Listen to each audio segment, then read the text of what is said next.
Hola a todos, mi nombre es Catalina Bernal y mi compañero Rafael Sanabria y les vamos a mostrar un poco sobre lo bonito del experimento de observación de esporas de licopodio en una trampa de Paul. Entonces, como bien el nombre del experimento lo dice, el experimento es en su mayor parte observacional, más que digamos de temas matemáticos o un poco más intensos en teoría.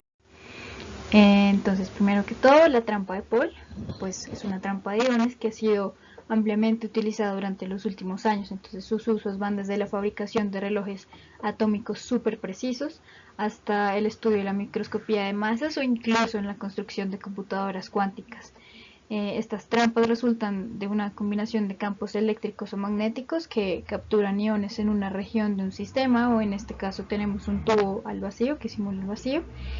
Y bueno, específicamente la trampa de Paul, pues que recibe su nombre en honor a Wolfgang Paul, quien recibió el Premio Nobel de Física en 1989 por este invento. Se usa más a menudo cuando se requieren hacer estudios de manipulación de estados cuánticos. Listo, entonces la trampa que usamos en este experimento se compone de dos electrodos de cubierta que son simétricos rotacionalmente y un electrodo de anillo, los cuales al aplicar un voltaje de corriente alterna sobre estos, pues en ellos se genera un potencial parabólico del cual podemos definir un intervalo de valores, digamos como un intervalo de confianza que dependen de cierto nivel de voltaje y de frecuencia de una fuente primaria. Y bueno, este potencial garantiza que dentro de estos electrodos permanezca un ion con cierta carga Q y de masa M. Este potencial parabólico está descrito por la ecuación U, que es función del tiempo, que está definida aquí, donde z es la coordenada del eje de simetría, es decir, el eje vertical de la imagen. R es la coordenada perpendicular al eje de simetría, que va en dirección a la cámara, y ahora sub 0 corresponde al radio interno del electrodo del anillo, en la zona B, que está en la imagen. Entonces, como se dan cuenta, además de depender del tiempo, pues depende del omega, que corresponde a la frecuencia de la fuente primaria de voltaje. Y entonces, para que el ion de carga Q y masa M, como les mencionaba, permanezca atrapado en este potencial, debe cumplirse que la relación de carga sobre masa sea mayor a 0.4 veces alfa y sea menor a 1.2 veces alfa, donde alfa corresponde al cuadrado del radio del interior del electrodo de anillo por el cuadrado de la frecuencia sobre, digamos, la amplitud del potencial U sub 0 que habíamos definido anteriormente. Ahora vamos a ver los objetivos del experimento. En primer lugar, observar un único ion y varios iones, que en este caso se tratan de esporas de licopodio. En segundo lugar, definir el intervalo de estabilidad dentro de la trampa de Paul. Y en tercer lugar, observar el comportamiento de los iones, las esporas bajo desplazamientos y su dependencia al nivel de diferentes voltajes. Para el funcionamiento de la trampa y el desarrollo del experimento se requiere de un montaje óptico como el que se ve en la figura. Este montaje está compuesto por A, un láser HN, B, un lente de 5 milímetros y C, la trampa de Paul. Estos elementos son puestos sobre un riel donde la distancia entre la salida del láser y la trampa está entre 30 y 40 centímetros. Veamos en detalle el montaje eléctrico. De derecha a izquierda tenemos la fuente de voltaje de suspensión U sub 0, un transformador con bobina de 50 vueltas, la primaria, y otra de 10.000 vueltas, secundaria, una resistencia de 10.000 megaohmios, que conecta el electrodo del anillo con el transformador, la trampa completa y la fuente de voltaje de desfase U sub 1. Listo, entonces el procedimiento para seguir durante el experimento. Primero, en primer lugar, debemos fijar el voltaje de 5 voltios sobre el transformador primario para que el voltaje de suspensión U sub 0 sea de aproximadamente 1000 voltios. Luego, colocamos una pequeña cantidad de esporas de licopodio en el centro de la trampa. Para ello nos ayudamos de un palito de madera que es suministrado por el laboratorio. Posteriormente, debemos encontrar los límites de estabilidad por medio de cambios en el voltaje de suspensión U sub 0. Después debemos realizar desplazamientos axiales, es decir, sobre el eje Z de las esporas atrapadas, y esto lo hacemos a través de cambios del voltaje de desfase U sub 1. Luego desplazamos radialmente sobre el eje R las esporas que están atrapadas, y esto lo hacemos a través de la rotación de la coraza cilíndrica de la trampa. Ya por último, entonces al variar el voltaje de suspensión U sub 0 y el voltaje de desfase U sub 1, es posible capturar una única espora dentro de la trampa. Entonces, luego de lograr la captura de esta única espora, pues debemos realizar un desplazamiento axial, que como ya vimos, pues se realiza a través de modificaciones en el voltaje de desfase U sub 1.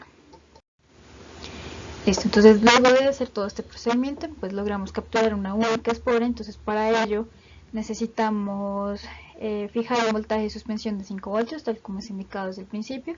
Nuestro voltaje de desfase fue de menos 167.4 voltios y la frecuencia de corriente alterna que tuvimos que fijar fue de 51 Hz para que la única espora que se ve en la imagen fue pues, posible capturarla.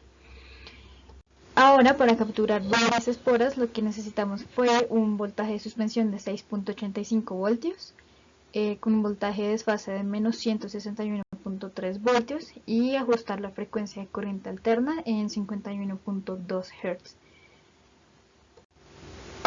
Entonces, al tener la espora, esto es para el último caso del conjunto de esporas, entonces al tener la espora, todas las esporas estables en el centro del electrodo del anillo, procedemos a evaluar los límites de estabilidad para cada caso. Entonces en esta tabla tenemos los varios valores de voltaje de suspensión U sub 0 para los cuales es posible analizar el conjunto de esporas. Entonces este voltaje de suspensión es medido desde el cero, digamos, hasta el pico de la amplitud de la onda. Entonces lo que tenemos es como ya lo habíamos mencionado, partimos de 7.3 de voltios, donde tenemos el conjunto de esporas estables, y vamos reduciendo este voltaje hasta llegar a 4.5 voltios, donde ya la última espora que teníamos había caído. Entonces, durante todos estos pasos, pues vemos un proceso, digamos, paulatino de que algunas esporas van cayendo, después es posible visibilizar 2 esporas de manera puntual, y al final estas van descendiendo hasta que ya las perdemos de vista por completo. Entonces en este caso tenemos valores fijos, el voltaje de desfase que es menos 162.7 voltios con una frecuencia de 50.65 Hz.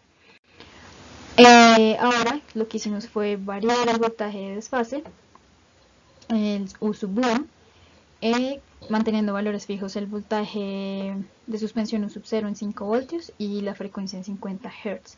Entonces partimos desde cero, donde todas las esporas, el conjunto de esporas se encuentran en la parte de inferior, algunas presentan un movimiento. Cuando nos subimos a menos 162.7 voltios, entonces el conjunto de esporas permanece estable en medio del anillo, y a medida que vamos reduciendo este voltaje, reduciendo en términos de valores negativos, vemos como las esporas van cayendo hasta 191.1 voltios negativos, donde permanece una única espora, y en 200 voltios negativos ya las hemos perdido a todas de vista. Ahora bien, al tomar el valor de estabilidad con un subcero variable, es posible establecer el intervalo descrito en la ecuación de estabilidad.